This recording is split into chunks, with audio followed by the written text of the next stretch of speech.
महामानव की guarantee fail हो गई। उपचुनाव में बजा इंडिया गठबंधन का डंका।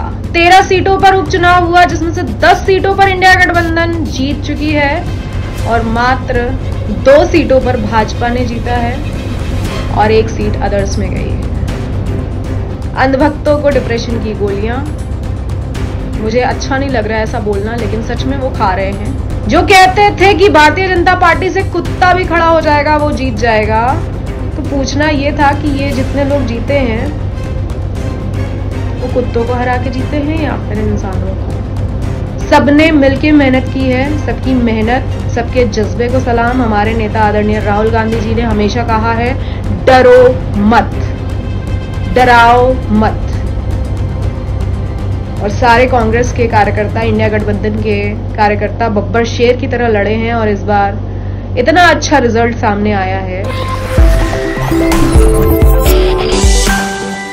महामानव की गारंटी फेल हो गई। उपचुनाव में बजा इंडिया गठबंधन का डंका। 13 सीटों पर उपचुनाव हुआ, जिसमें से 10 सीटों पर इंडिया गठबंधन जीत चुकी है और मात्र 2 सीटों पर भाजपा ने जीता है और 1 सीट अदर्स में गई है। अंधभक्तों को डिप्रेशन की गोलियां। मुझे अच्छा नहीं लग रहा है ऐसा बोलना, लेकिन सच में वो खा रहे हैं।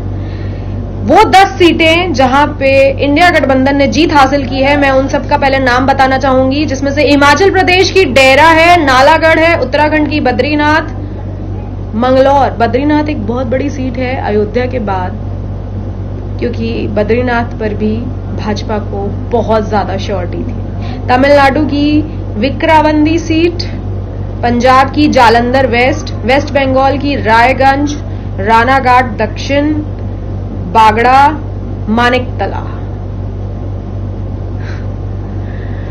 ऐसे रिजल्ट्स आदत हो जानी चाहिए अब अंधभक्तों, क्योंकि ये रिजल्ट्स अब हर बार आने वाले हैं। जो कहते थे कि भारतीय जनता पार्टी से कुत्ता भी खड़ा हो जाएगा, वो जीत जाएगा, तो पूछना ये था कि ये जितने लोग जीते हैं वो कुत्तों को हरा के जीते हैं या फिर इंसानों को। इंडिया गठबंधन के हर एक शख्स को बहुत बहुत बधाई और सारे के सारे देशभक्तों को भी बहुत बहुत बधाई। बाकी जो अंधभक्त हैं, जिन्हें बुरा लग रहा है, I don't feel sad for them. Ayodhya Badrinath तो झांकी है, काशी मथुरा बाकी है। काशी में भी मात्र 1.5 लाख के वोट मार्जिन से हारे हैं अजय राय जी,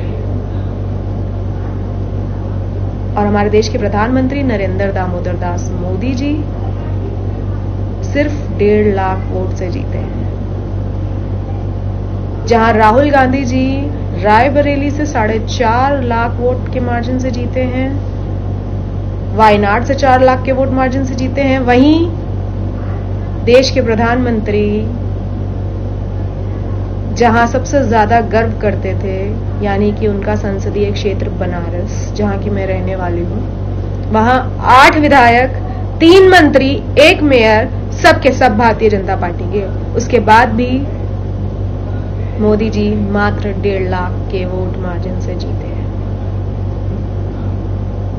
अगर ये जो पेपर लीक की समस्या और इतने लाखों बच्चों का भविष्य बर्बाद 2 महीने पहले ही कर दिया होता भारतीय जनता पार्टी ने, तो 100 पे ही आके अटक गई होती भाजपा। ये बात मैं कंफर्म होके इसलिए कह रही हूं क्योंकि उन लाखों बच्चों का भविष्य और उनसे जुड़े उनका घर परिवार सदस्य, तो टोटल करोड़ों लोग हो जाते हैं जो भाजपा के इस रवैये के बाद अंधकार में अपनी जीवन जी रहे हैं। पेपर लीक सिर्फ एक शब्द नहीं है, ये इमोशंस है। वो मुंह उठा के पेपर देने नहीं आ जाते। उन्होंने कई महीने, कई सालों तक मेहनत की होती है, तब जाके वो उस मुकाम तक पहुंचते हैं कि वो एग्जाम दे सके। और एग्जाम देने के बाद भी सब सिलेक्ट नहीं हो जाते, कुछ सिलेक्ट होते हैं, कुछ सिलेक्ट नहीं होते। लेकिन आज जो उपचुनाव के नतीजे आए हैं, आधे अध का फर्क नहीं है कि 13 में से 6 सीट्स इंडिया गठबंधन जीत गई, 7 सीट एनडीए गठबंधन जीत गई। आधे हाथ का भी फर्क होता तो एक बार बात होती, लेकिन यहां 13 में से 6 सीट नहीं, 13 में से 10 सीटें इंडिया गठबंधन ने जीती हैं, जो कि एक बहुत बड़ा रेशियो है। और मात्र 2 सीट भाजपा, 1 सीट अदर्स में गई है।